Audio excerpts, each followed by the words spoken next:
Îmi place să mă joc cu mintea ta.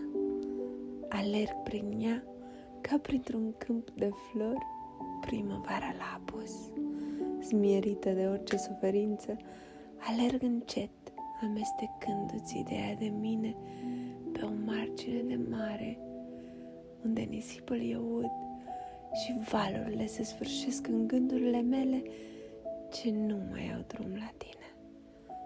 Toate sunt pretexte, zâmbetele mele ce le auzi adesea în telefon, vrând sau nu să le găsești, ți le fac cadou.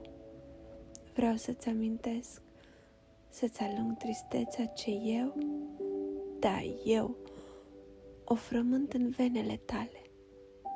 Vreau să-ți simți ce astăzi e doar o amintire, că niciuna nu-i ca mine, iar eu ca alta nu mai sunt. Noaptea, când nu mai am somn, alerg pe tastatură, în fuga spre gânduri de noi.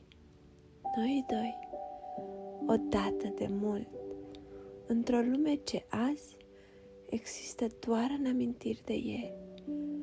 Doi nebuni într-o nebunie neatribuită, păstrat într-un colț de suflet amorțit, de lacrimi dulci de dor, de zâmbete aglomerate în rânduri de poezii. E dor nedumerit, de ce e dor? Căci pașii s-au mai oprit. Privirea zburdă înainte,